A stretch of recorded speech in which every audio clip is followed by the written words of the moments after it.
அப்போ ஒரு வீடு கட்டினாலும் அதுக்கு தகுந்த ஆசையில போடுறோம். இந்த கணவன் மனைவியினுடைய உறவு ரொம்ப சுபிச்சமானது. நாம வணங்கக்கூடிய இறைவனே அவங்கவுங்க மனைவியோட நிம்மதியா வாழல. நீங்க அதை நல்லா அறிஞ்சு பார்த்தா தெரியும். சிவபெருமானுடைய முதல் மனைவி அவர் பேச்சை கேட்காம போனதுனால அகிலியில விழுந்து இறந்து போயிடுறார். சிவன் காப்பாற்ற முடியல முதல் மனைவிய. இரண்டாவது மனைவியா பார்வதி வரும்போது தான் கல்யாணம் பண்ணி வாங்குறாரு. லட்சுமி நெஞ்சிலேயே பெருகுமுடியில் 8 விதைக்கும் பொழுது லட்சுமி கோயிச்சு போயிடுவா. நாம வரக்கூடிய கடவுளுக்கு நிம்மதி இல்லை பாருங்க. அப்போ இந்த ரிஷிகள், இந்த அனுஷியான்னு சொல்லுவாங்க, நலன் தமையன்னு சொல்லுவாங்க, மீராபாய், ஔவையார், எத்தனையோ பேர், இவங்கெல்லாம் தெய்வத்தை சில பேர் தன்னுடைய கணவனாக இருக்காங்க. ஆனா கணவனை கண்கண்ட தெய்வமாக வடிவமைத்துக் கொண்ட அனுஷியாவும் நலதமையையும் யமனிய வருவாங்க. அந்த மாதிரி ஒரு பெண்ணுக்கு அந்த மாதிரி ஒரு பலம் இருக்கு. நாம் அந்த பலத்தை பயன்படுத்துவதே இல்லை. காரணம், அது உங்களை தடுமாற வைப்பதே உங்களுடைய ஆசை. பெண்களுக்கு என்னைக்குமே இறக்க குணம் உண்டு. இந்த இறக்க குணமே அவங்க கீழே தள்ளும். இந்த இறக்க குணம் உள்ளவர்களுக்கு ஆசை இருக்கும்.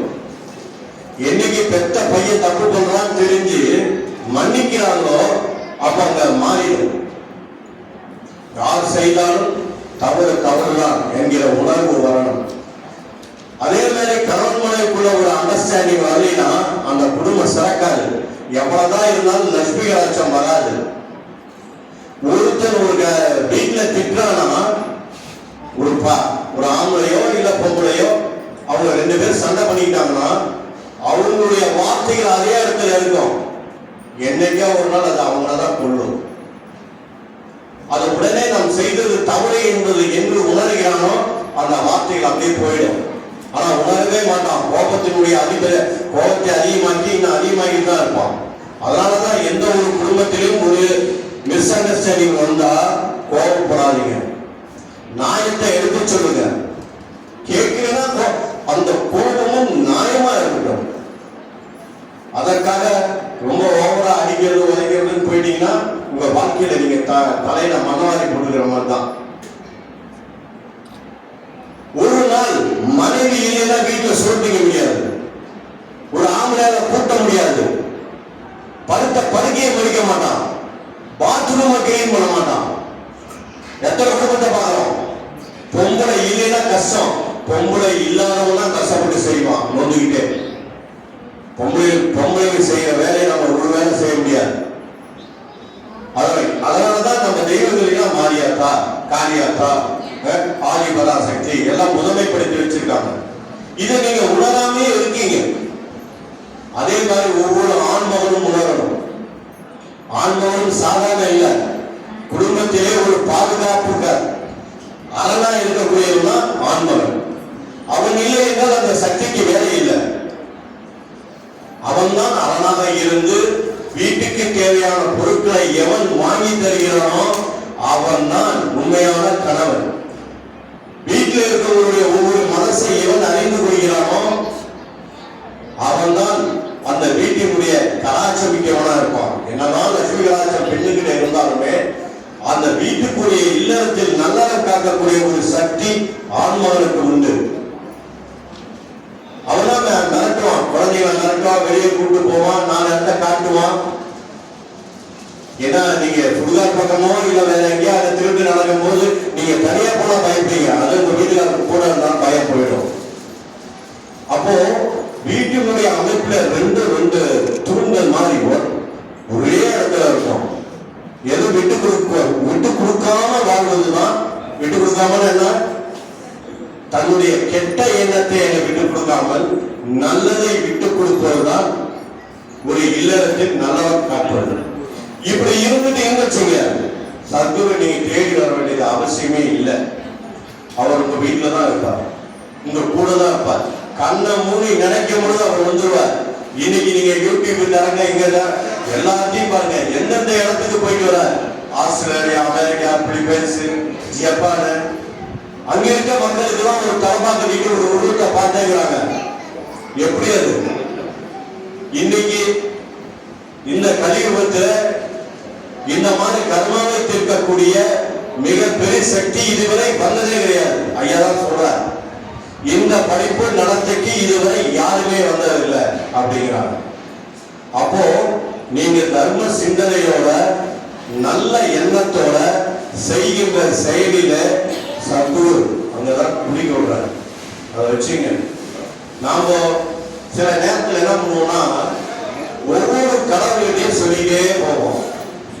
நம்ம குழந்தைகிட்ட சொல்லுவோம், பிரதோஷனா சிவன்கிட்ட சொல்லுவோம், சனிக்கிழமையெல்லாம் விஷ்ணுகிட்ட சொல்லுவோம், அப்புறம் டெய்லி பிரேயர்கிட்ட போடுவோம், சஷ்டி கிட்ட எல்லாம் முருகிட்ட சொல்லுவோம். சப்போஸ் நீங்க செய்த காரியம் நடந்துருச்சுன்னா எந்த சாமி செய்ததுன்னு உங்களுக்கு தெரியும். அதுக்குதான் சித்தர்கள் அவங்க சொல்றாங்க, ஒன்றே குலம் ஒருவரே தேவன். இந்த லோகத்துல கடவுள் என்பது எந்த ரூபத்திலும் இல்லை. ரூபமாக வடிவமைத்துக் கொண்டது நம்மளுடைய இந்து மதம். எதற்காக? அப்பதான் நீ அதுல ஒன்றுவதற்காக. கோயில போனாலுமே நம்ம கமிஷன் கொடுத்துதான் வரலாறு கத்துக்கிட்டோம். இன்னைக்கு அந்த மாதிரி கோயில் ஆயிடுச்சு.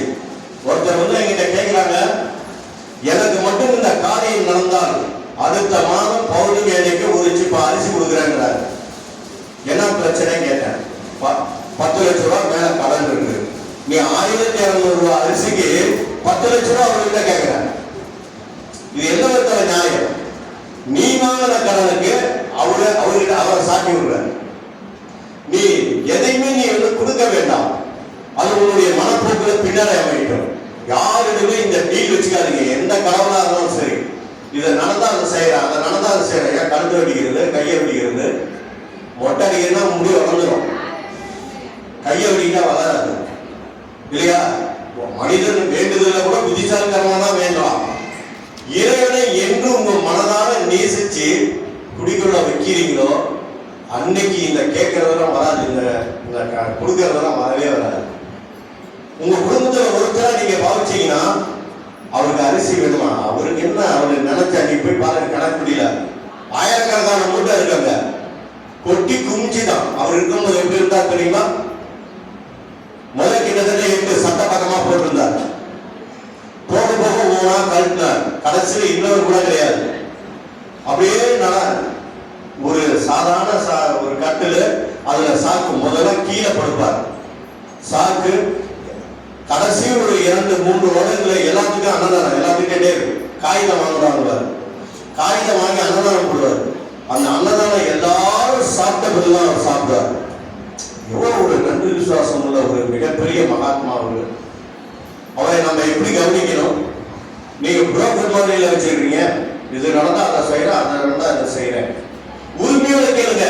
ஒரு தகப்பனா எப்படி ஒரு தகப்பனா தன் பிள்ளையை அழைத்துக் கொண்டு ஒரு கடமையை பக்கம் போகும்பொழுது அந்த பொம்மை வேணும், இந்த பொம்மை வேணும் எப்படி ராடிப்படுதோ அந்த மாதிரி அவர்கிட்ட கேளுங்க. பன்றாய் அவரை காலை பிடித்து விடாமல் கேளுங்கள், எனக்கு இது வேண்டும்.